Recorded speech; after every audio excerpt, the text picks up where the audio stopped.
Welcome to Going the Distance with Go Long. I am Jill Beck, founder of Go Long. I am very excited for this conversation because I know it's going to be of very big interest to a lot of the Go Long community.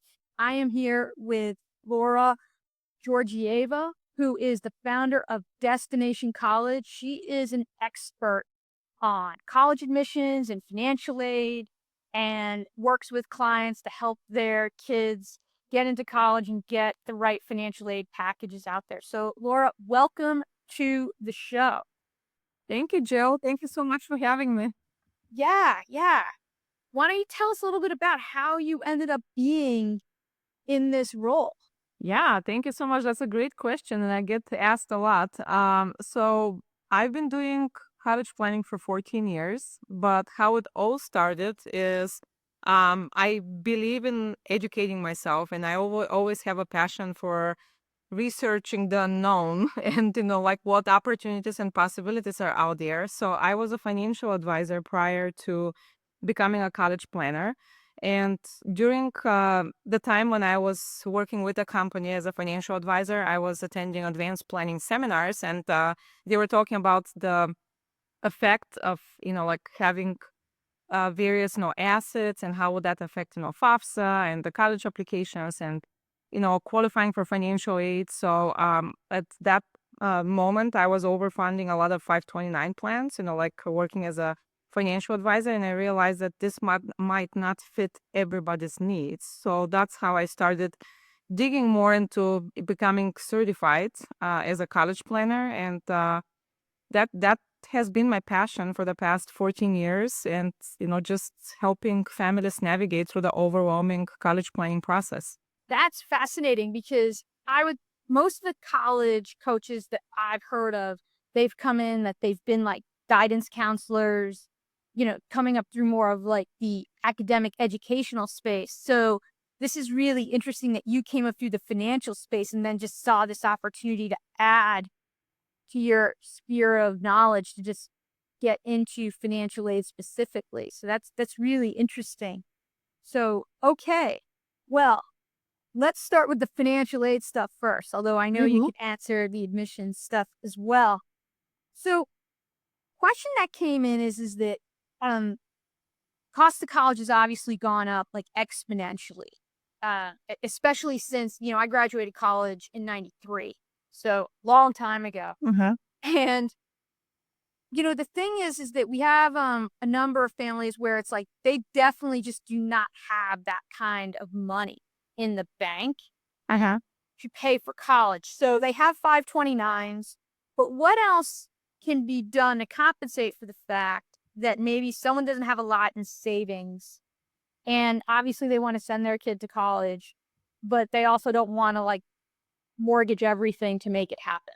Uh-huh. I'm gonna start answering your question with the easiest solution. Obviously, dual credits and going to community college for the first 2 years is an excellent source to offset, those expenses, because, the kids can pretty much have 2 years, like behind, their credits, to transfer later and save, on the first 2 years of a bachelor's degree. Mhm. Um, the question is a little bit more complicated than, like I can answer, because it everything goes hand in hand, with admissions and financial aid. So Mhm. if a parent doesn't want to overpay for college, or if they cannot afford, like to take a loan and pay $60,000-$70,000 a year, selecting the right colleges from the very beginning, it's very important. And there are different private or public colleges that they distribute their financial aid and scholarships in a different way. Some of them might even cover the full tuition, because they have competitive scholarships. So when I work with a family, I try to understand their goals and objectives, and, like which school is gonna be the best fit, for the student academically, but also for the parents, like based on the GPA, the test scores, and what the child is, looking for. I match the student to the right school so we can accomplish, like everything what we're looking for. So the simplest solution, like to reduce costs for college is, to go to community college, but that might not fit everybody's needs, because if we have a child who's worked really hard for 4 years and, they really want to go to a 4 year, you know, university, then, we're really doing them disservice, of like lowering, like their opportunities because, when they go to a 4 year university, they can do research, they can do study abroad, they can do like different things, that they would not have access to if they go to community college. So really the answer to that question is like finding the right match, for the family academically and financially, because no matter what the income or the assets are, the student and the parents should be able to find an affordable solution, at different colleges. And, I'm not saying that, like all of the schools are going to be a great match because, for example, if the family has too high income, then going to Northwestern is not going to work because, they only give need-based scholarships. Uh, but if they're pursuing, like schools in that caliber, for example, Vanderbilt, they cover, they have a full tuition scholarship no matter what the income is. So matching the family would be the best option. Okay, that's helpful. So that, you kind of touched upon something where, searching for colleges can be a pretty emotional experience Mm-hmm. for all involved, for the Yep. parent, for the student.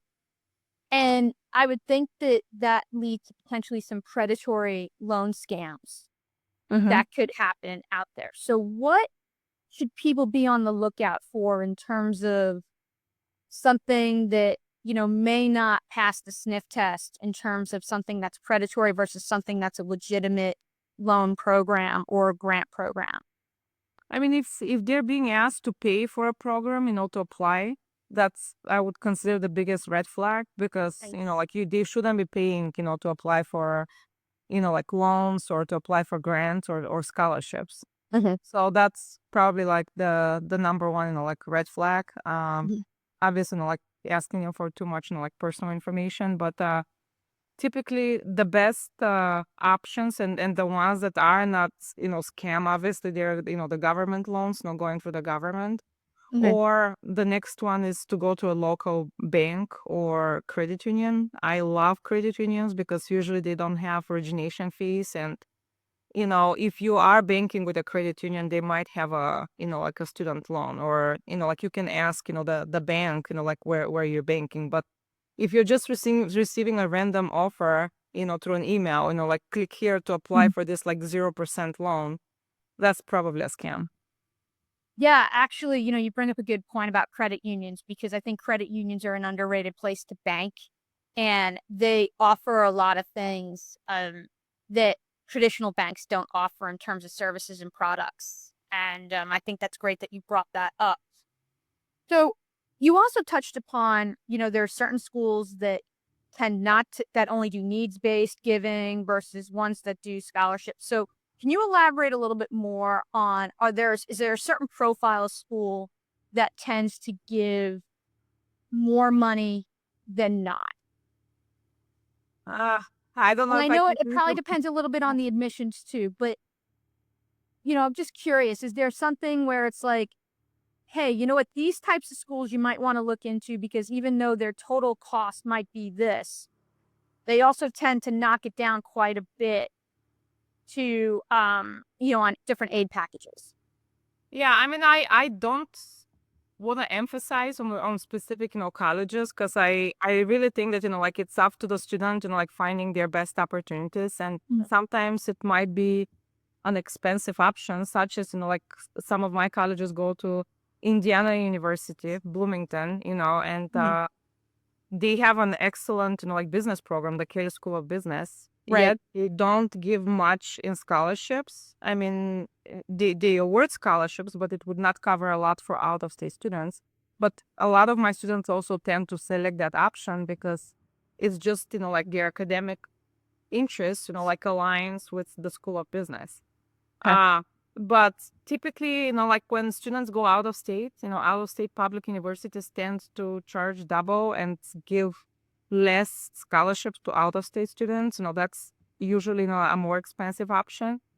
Um, and then, private schools, they have the same tuition for in and out of state students. So like if I'm working with a family that have like middle income, sometimes, most of the times, actually private schools end up being cheaper than public out-of-state universities because they offer the same benefits, to in and out-of-state students. They tend to be more flexible with scholarships. They tend to award more scholarships. Again, that's not the case, for all of the schools. For example, Iowa State, is an out-of-state school, and I'm in Illinois. I don't know if we're talking about, like Illinois residents. But Iowa State, like tends to be very generous with out-of-state, students. There are exceptions to the rules, but generally, like public out-of-state universities tend to be expensive, for out-of-state residents. Yeah, that tracks. Actually, I've had some experiences with some friends where, so I live in Seattle, for those who don't know, and they've applied and gotten into University of Washington, which is a very good school, but they actually got more aid from a private school, and it ended up being cheaper for them to go to the private school than to be in state at the University of Washington. Exactly. Yeah. And like I'm not comparing the colleges academically. We're just Right. talking about cost that, like sometimes what might appear more expensive, from the very beginning, and the sticker price might be completely different than, like when they apply and, like they're given scholarships. That's really helpful. Also, one more thing that I would want to add is that parents might not be aware is that they can negotiate actually the tuition. So Oh, once they receive the offer from the university, and especially private schools, they can counter offer their offer and, like ask for additional funding, especially if they have another offer from another school that is, more affordable. They can use that to counter offer the offer from the university. Typically private schools are the ones, like willing to do that, but I've had experience with public schools as well, like giving discounts to students, when they do that. wow, that's I didn't know that was a thing. So that's really helpful for everyone.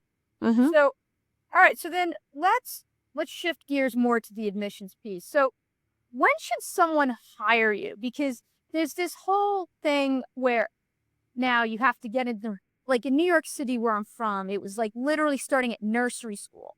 If you're Mm-hmm. not in the right nursery school, you're not going to get into the right elementary school, to the right middle school, to the right high school, to the right college. Mm-hmm. Most people don't live in that world, but they do want their kids to have the best opportunity at college. So, when should someone hire you? Okay, well, I mean, first of all, I personally believe that rankings are important but overrated Okay. because I have worked with parents, who graduated, like a university where they have like 90% acceptance rate.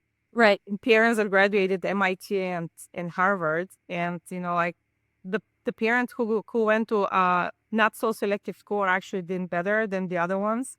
So that's what I'm saying. Like I think that rankings are overrated.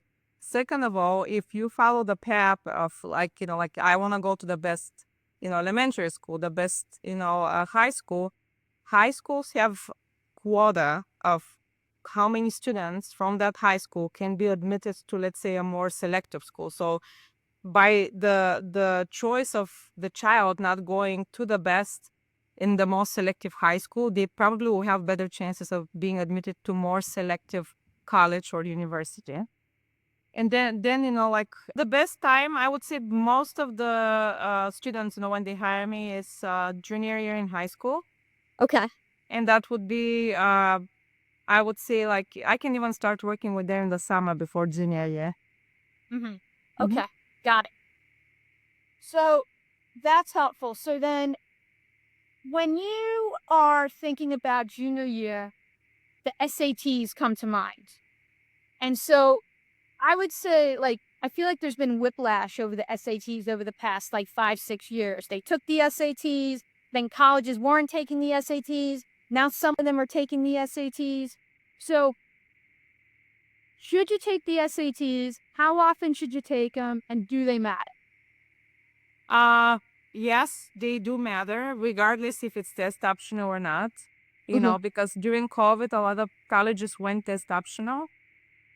And now I see that, like a lot of colleges are going back to requiring test scores. Mm-hmm. So if the student, took the test And if they have good ACT or SAT test score, that is just another uh, positive addition to the puzzle, that, like they can, besides, like presenting a strong GPA, they can present a strong test score and obviously, the essays as well. So, um, to the question, if you ask, should they take the tests? Absolutely, yes. Currently, they still have the option to apply test optional or with test scores. Next year, I see a lot of colleges that will be requiring test scores. So I think that, gradually they will move back to requiring the test score, because this is pretty much an equalizer of like what is the strength and ability of the student, regarding from what school, they're coming from. And then when you said how many times they should take it, I typically recommend 3 times, because the first time when they take the test, it's their worst, test score. They're just like, they have anxiety, they don't know what to expect from the test. And then every time when they continue to take the test, they increase their test score. So on average of 3, but if they see improvement after each time, they might want to take it, like 4 or 5 times. I don't know. So it's different for every student. And I also had a student who took it once and they had almost a perfect test score. So they decided they're done with it. Yeah. Yeah. I wish I had that problem. So when I was in high school, there were test prep classes like Princeton Review and Stanley Kaplan, right? Mhm. Are those things out there? Do you recommend people, sign their kids up for those classes? Yeah. There are plenty of resources. Typically, yeah, Princeton Review or Kaplan are gonna be the best options. They're pretty intimidating books. They're 1,000 pages, but they don't have to go through the whole book. Like they just check, the answers that they answered wrong, and find solutions of how they can fix that. That would be excellent resources to start with, that book and practice tests. There are also a lot of free resources through Khan Academy or college boards where they can also practice for free. And at the end of the day, I probably would also recommend using a tutor, like regardless in which area they're at, because they're going to teach them how to take the test. Yeah. I mean, that's essentially what I remembered from Kaplan was how to take the test, not necessarily like understanding the concepts. It was more Uh-huh. of like, okay, this is the way how you just attack this question very quickly so that you can just get it and move on and just go as quickly as possible. Yeah. Now, you also touched upon essays, as part of, SATs and the essays and obviously the grades. So, how critical is it to nail the essay? I mean, because these admissions offices are reading like thousands, theoretically, they're reading thousands of essays.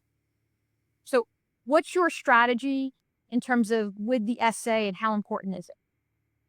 So especially if they're applying test optional, it's extremely important, because Mhm. if they are not submitting a test score, they're gonna put, a lot of weight on the essay and the activities, that they're submitting. Okay. My strategy about the essays is, writing about something positive, something influential, something that would make the student stand out. A lot of students tend to write about, emotional experiences, like depression, anxiety, or like something, like draining that happened, during high school. And that's something that they should stay away from. Also like, like writing about religion or political views, like I would not recommend writing about that, because everybody can have a different opinion about those. Okay.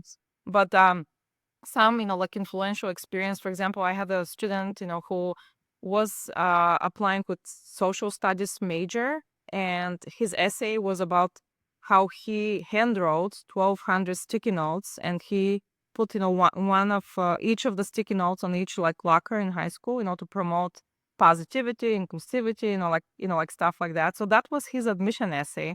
It the student doesn't have to invent the next electric car, or like, do, find cure for cancer or something like that. I mean, if Right. they do great, like they can Right. write about this, but it can be just a meaningful experience, that they, influenced others in a positive way. I like that. Influencing others in a positive way. I think that's a great way of looking at it. Yeah, and probably another tip that I can share is, like when I read essays, students tend to like write it, like an English paper, like their English class, essay. So they kind of like need to reorganize it and start with like the strongest, which is probably the body of the essay, and then like move the rest of it, to the bottom. Because like you said, like admission counselor has about 30 to 60 seconds to decide, like if they're gonna continue reading the essay and to make a good impression. So they definitely need to start with, the strongest part of the essay. Yeah, you need the hook, essentially, to Exactly. get them into Mm-hmm. the story. Yeah, and most of the time, that's not what you're learning in English. Unless you're taking a journalism class or something like that, but you're not learning that in your regular English classes. So that's actually that leads me to another question that came up around extracurriculars, because extracurriculars really do provide that opportunity to influence people in a Mm-hmm. positive way, right? Whether you're like a team captain of a sports team, or you're involved in student government, or you're doing volunteer work. So you have people who are like, they are in everything. And then you have Mm-hmm. people who are like, they just do one thing, but they're really all in Mm-hmm. on this one thing. What is like your take on that? The more focused, the better. Like a lot of students, as you said, like they're all over the place, and they're like, "Oh, I just want to be a well-rounded student." That's great, but like universities want to see a focus, in a area. So, for example, if a student want to be in like political science, for example, like they can join volunteering, organizations. There's one here in Illinois that's called Nikasa, helping like troubled teens, That in court. They can help a political party, regardless, like Mhm. political views or whatever. They can also do a summer camp, like law, for example. Uh, geared, like summer camp. But, like, do you follow me? Like when you do activities in and out of school that are related to an area of interest that they want to pursue, with probably an addition of another interest that, like they have, maybe they like to dance, or maybe they like, a sport or something like that. But like, don't be like all over the place. I would just pick like one or two areas where, like they focus on those, versus like trying to show that, like, you can do it all. Yeah, it shows that you can commit to something over the long term, Mhm. probably is the takeaway from that. So, one thing that has come up quite a bit over the past 15, 16 months, and this impacts a number of my clients, is around safety for whether it is around abortion and birth control or for Jews, in Mhm. terms of anti-Semitic protests. Has that come into like your with your clients as of late in terms of those types of considerations? Yes, with some universities. But personally, I haven't had any students being affected by that. I've heard about, like protests and um, the influence of that, but Mhm. I haven't had a student, who would not choose a college, or who was discriminated or affected, by that. Okay, so you haven't like seen any students who are like, okay, originally the school was on my list and now it's off my list because Mm. of No. okay. All right. One of the things that happens is that, you have a solid middle class kid, well rounded, trying to stand out. They may live in a nicer area, right? So the parents may have moved there, for the school district, but they're trying to stand out as they're applying to college. So maybe you could talk about how someone can stand out when they may not have the privilege of going to like a summer program in at Harvard, or they may not be able to volunteer somewhere for the summer because they need to actually make money over the summer Mhm. before they're spending money. Actually, a lot of those summer programs, like if the family makes under 150,000, they cover the full cost. So I would not disqualify the idea of like, like even applying for the summer. But like leadership opportunities, volunteering opportunities, these are some activities that colleges are looking for. And then if they have a specific area that they're interested in, they might, like get a shadowing opportunity, or, like an internship with a company. For example, if they want to go into the medical field, a lot of hospitals are offering volunteering opportunities, like where Okay. they can shadow a doctor or they can volunteer in the hospital. So that was gonna be, a good addition to their resume, or like working at the assisted living facility or nursing home. So finding those leadership and volunteering opportunities will really boost their chances of being admitted to college. Okay. So, like for me, I had to work the summers, right, to like actually make money. And so, how does one like make that stand out on a resume, right? Is Oh, that that's a is there a tough way to do question. that? Is That's there a a very way to do tough question. But you know what? Maybe finding a balance, doing both. I'm not saying, like don't work and only volunteer and only do, like only give, community service. But that? there should be a balance between both. And most of the kids that I work with, like they do find that balance. It's not just, like one or the other. And most of the students that I currently work with, they are employed somewhere. Okay. I mean, ideally, if that can serve, like both being employed and in the area where they want to pursue, that's gonna be the best option. But that mm, doesn't happen, like often. Yeah. Right. Yeah. I mean, if a kid is pre-law but they don't have connections with a law firm, hmm it's going to be hard for them to get a job working in a law firm for the summer type of thing. So, but yeah. I actually can think of one student that I'm working with right now. She's from Texas, and it's probably one of the students that I admire the most, because she went through a lot of obstacles in her life, and she came to the United States 3 years ago. Mhm. It was the drive and dedication and, like the perseverance that this kid has. I mean, it's a pleasure to talk to her every time, and like just picking up from her energy. Like she is so dedicated, to succeeding in life, and she's in high school. She's actually interning and shadowing a law firm. Oh, okay. But I feel like like if there is a will, there is a way. Uh, Mhm. and regardless if you have like better access to those opportunities or not. Okay. No, I do believe you create your own luck, right? Um, And, there is something to be said for, pounding the grindstone, so to speak, and, door knocking and just saying like, "Hey, I need an exactly. opportunity and I'm looking for one." So, that actually leads me to another question that came in, and I love this question. And the person who asked it, she said, "How do must admit kids stand out from the rest?" So if you're on the other side, on the admissions, evaluation side, and you're just looking and you're like, "Oh my God, got to admit this kid." Uh-huh. What do you think are the characteristics of a must admit kid? So I actually have a person who works with me, and he was a former director of admissions with Mhm. Northwestern University. So Mhm. what the algorithm of what like colleges are looking for and admission counselors are looking for. Number one is their GPA and what kind of classes they're taking in school. So obviously pushing themselves out of their comfort zone, to take AP classes or take dual credit classes, honors classes. That's important.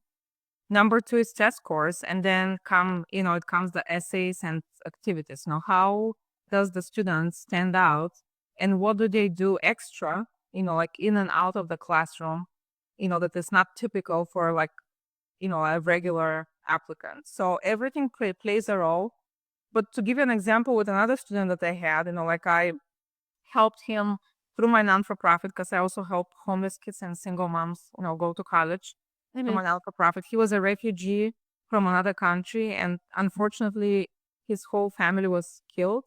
Well, And he was able to bounce, from country to country, ended up in the States, got introduced to me. I helped him with, his essay and college application, but his goal and his desire was to go to Harvard.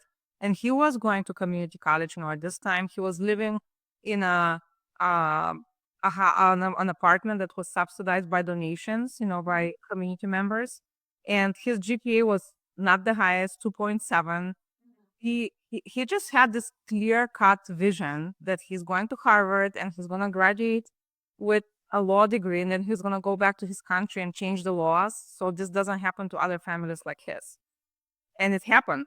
he actually got admitted to Harvard with 2.7 GPA. He was not privileged and we're coming, from a background of, being a refugee by his on his own, like figuring out how to eat and live in a country that he doesn't even know anything about. He made his dream of, like going to Harvard, and he graduated, from Harvard. I still keep in touch with him. Mhm. Um, but, like there is a way, like for everybody to get admitted to their dream school. Yes, there is an algorithm of what admission counselors are looking for, as I mentioned, like Mhm. GPA, test scores, essays, and activities. But there is also an exception to the rule, and it's how you present yourself, like as a candidate. Mhm. And they can feel the passion and dedication, through the application. This kid obviously has a ton of resilience and perseverance Hmm. that made his candidacy stick out Exactly. significantly. So I think that, there's that. Obviously, what he has gone through is terrible, and Hmm. you wouldn't want that for anybody. But for a kid who say didn't have that to overcome, right? They grew up here and they had the privilege of growing up in the United States. Do you have any advice on what a must admit kid would have? Or is it really just that it's the scores, it's the essay and the GPA? So when I work with students, I take a different approach. Like But I don't, like force, like different techniques, to get admitted to a school. I find what is the best option for the student. And I think Mhm. that's a different mindset, like when the student is trying to find what is the best for them and not what's the best for the school. Mhm. Um and oftentimes, not every school is the best option for every student, right? They have to find, like where they're gonna thrive, where they're gonna find the best opportunities possible. I can give you an example with my own child. I have a daughter who's in college right now, and Mhm. she did not select the school with the best rankings. She selected the school that can give her the best resources. Mhm. Um, so I think that's very important, just to start with that mindset. But, like typically, yes, it's GPA, high GPA, rigorous curriculum, having high test scores, having a strong admission essay, and Mhm. also building strong activity lists with Mhm. leadership, with, career-oriented activities, with community service, and, having a targeted approach and not being all over the place, but having a targeted approach. Yeah. Okay. No, that makes sense. So that kind of leads to around courses in high school. So couple questions on this, Uh-huh. right? So you talked about AP courses. Is it better to get a B in an AP course as opposed to an A in a non-AP course? Oh, I get that question a lot. Mhm. Um, I would recommend AP courses. Number one, because colleges appreciate the driven, work and dedication of the student. Also, they can also get a college credit. If they have a 4 or 5. Most of the colleges take 4s and 5s. Some of them might even take a 3. Like when they take the exam, but that might offset expenses. Moving Mhm. forward when they go to college. Right. Uh, if we have to choose between both, actually, there's a middle ground, and it's a dual credit. A lot of universities and colleges have agreements with high schools, and they offer dual credits. I would say these are a little bit easier and more predictable, to get college credit versus taking AP exams and AP classes. If it's offered, through the high school. I actually did that. I did a combination of AP Mhm. and I was able to take English 101 at my high school, but it was basically the curriculum from a local university. Mhm. And we actually had privileges to use the library at the local university as well. And yeah, I transferred over, no Yeah. problem. Another thing that I would add, is a positive, on the admission application. Universities like, when the students take foreign language. Preferably they can take it over 4 years because a lot of states only require, 2 years of foreign language, but if they can take 4 years and then they can sit for the seal of literacy, which is a certificate of, fluency in a particular language. If they are coming from a multicultural family and they speak, let's say, Spanish or Polish or another language, even without taking the language through school, they can still obtain that seal of literacy, and that can be added to their high school transcript and also on the college applications as well. Oh, wow, I didn't realize that. We have a good friend, mother is from Spain, Mhm. kids are yeah, so that's actually And pretty actually, that interesting. certificate is going to go beyond college because when they go and find a job one day, they can Mhm, also present that certificate of fluency, to their mhm. employer, and it's going to help them with employment as well. Oh, interesting, okay, fascinating. So then, in terms of courses in high school in general, right? Let's leave out the AP versus the non-AP classes.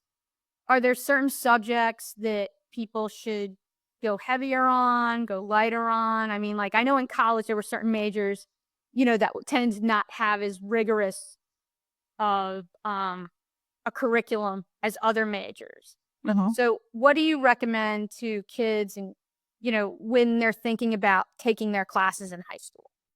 Well, English and maths, absolutely. They should take the hardest classes that is appropriate for them. And then, if they're in a STEM related major, obviously, science classes, if they're going under, after like social studies, AP or dual credits in social studies. But the major courses that they should push themselves, take the hardest classes are English and math. Mhm. Okay. All right, that makes sense. So, we'll shift a little bit. Let's talk about underrated in your mind. You talked about Indiana University earlier. Just in passing through their business school. Are there underrated schools and overrated schools? And I'm not trying to get you in trouble with any schools, but Mhm. so if you want to just talk about underrated schools, that's fine. But a lot of times, and I remember I was like, oh my, I wanted to go to this school, it was a private school, but it was just way out of financial aid. It was just way out of the ballpark. Right. And of course, devastation and everything. Guess what? My life turned out just fine. But are there like overrated schools out there versus, say, some underrated schools that people might be sleeping on that could be a great value for your kid? I mean, for example, let pick University of Wisconsin or University of Illinois, Mhm. I'm from the Midwest, that system, they don't have the same, let's say University of Wisconsin, they don't have the same, scholarships that they give, each campus. They don't have the same rate that they charge, students on each campus. So for example, University of Wisconsin, Madison, it's a really great, institution. A lot of kids apply there. Uh, but for out of state, again, tends to be very expensive. And for example, University of Wisconsin Whitewater, they also have a good, let's say, business program, but they do give a lot of scholarships and they don't charge the same, like tuition rate like University of Wisconsin Madison. And again, I'm not saying that one is better than the other, like Okay. academically. It's just that like kids might pursue a different campus, With it. not the main campus, and still graduate, with a degree from that particular university, or they can do 3 years on, start at a different campus and then transfer to the campus where they want to graduate from. Um, at the end of the day, I believe that, like every college or university is great if they serve the purpose. So if the child goes there with the purpose, I want to, obtain this degree, like get an internship and then, be successful in my career, I think they can accomplish it with any college out there. Mhm. But I also had students who graduated from prestigious universities that, like they only accept, let's say, 10% of the students. They did not pursue any internships. They did not, like do any research. They simply went there to get the degree and they're Mhm. still unemployed, after college. Yeah, I mean, you have to invest in the community of where Exactly. you go, and I mean that's the same in life. Is that you get out of it what you put into it, and if you just work, Mm-hmm. you're not going to be able to build those relationships that you need Exactly. outside of work. So it's the same. It sounds like it's the same thing in terms of what you're advising people. Is that it isn't like, yeah, your kid could get into XYZ fancy pants school, Uh-huh. but if they're not going to have the bandwidth to engage with the community, Uh-huh. it's not going to be the value that you think it is. Exactly. Yeah.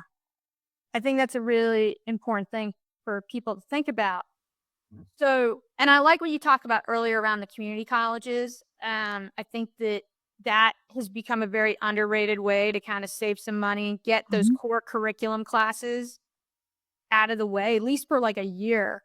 Uh-huh. And I also happen to think as a hiring manager, when I was in tech, I actually started favoring applicants who went to community college because most of the time when you're going to community college, you're working a full-time job Uh-huh. and you're taking a full course load. And so those people know how to manage their time really well Uh-huh. and are very focused and driven because they do want to move on to that next level university. Right. Whereas you don't see that drive necessarily with, it's not as obvious with people who go to a 4-year university straight out of the gate. With the community college, there is that level of focus Uh-huh. that I think very attractive as a hiring manager.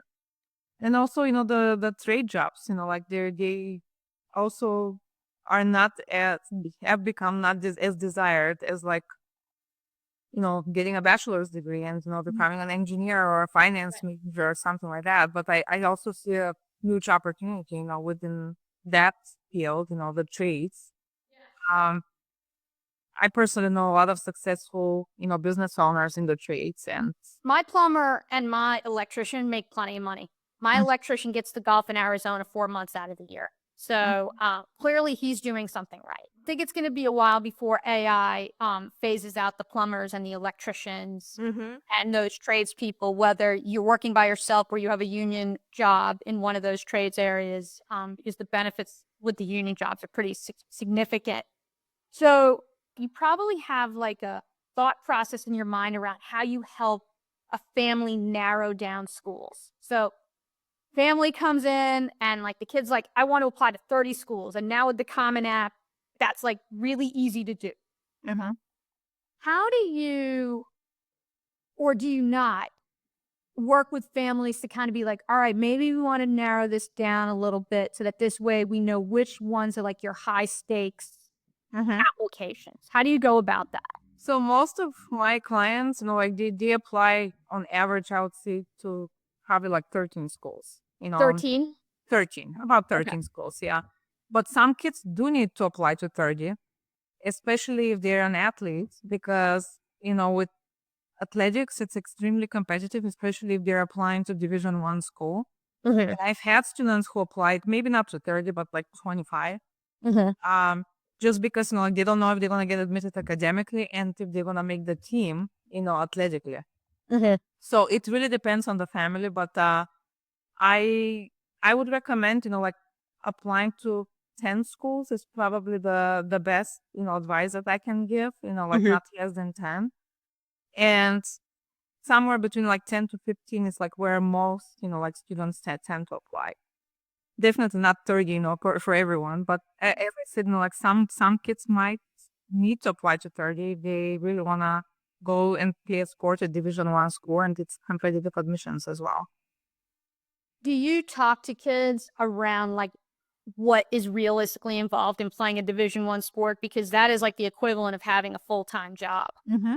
Yeah, I mean, they know what's, they're getting themselves into. Most of the students that I work with are not, like in that range. They would want to desire that. They continue with Division 3. Uh, but I had students, who also, you know, continue to Division 1, and yeah, they do understand the commitment. They understand the risks because like they get injured and are not on the team anymore. They will lose their full time athletic scholarship. Yeah. Okay. All right.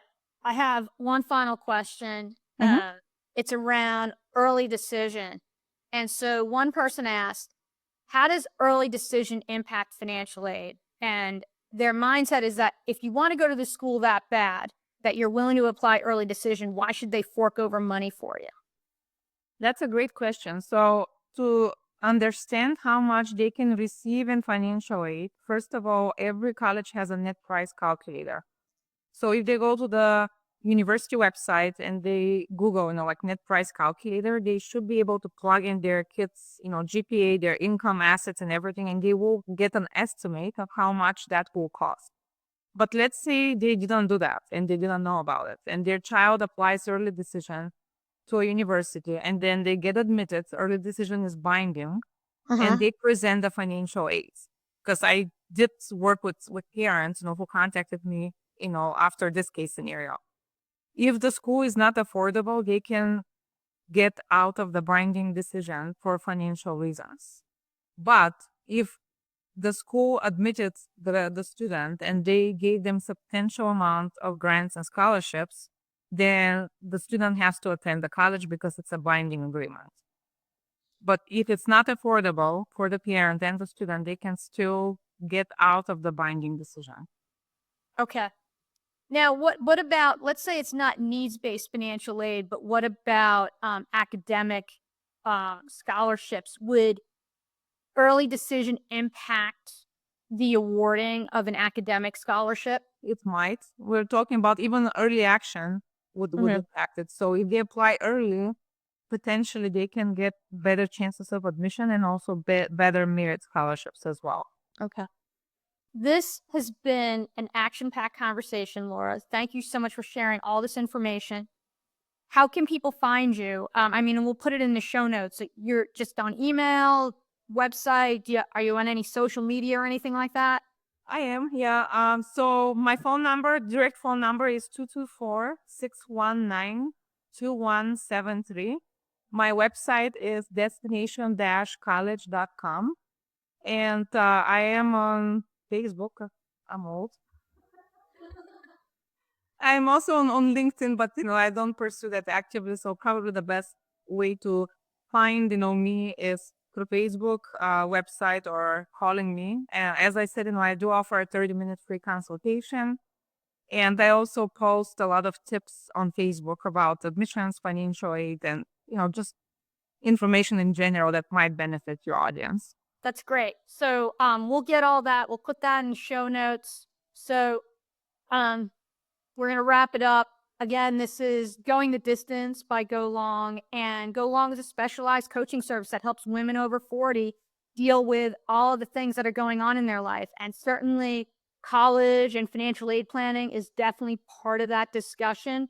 To learn more about Go Long, you can go to our website, golong.me, or find us on Instagram. This show will be on YouTube. We're also on LinkedIn. We appreciate you tuning in. We're very grateful for everyone. And yeah, so thank you very much, Laura. And with that, remember, it's your life. Go the distance, go long. Thank you, Jill.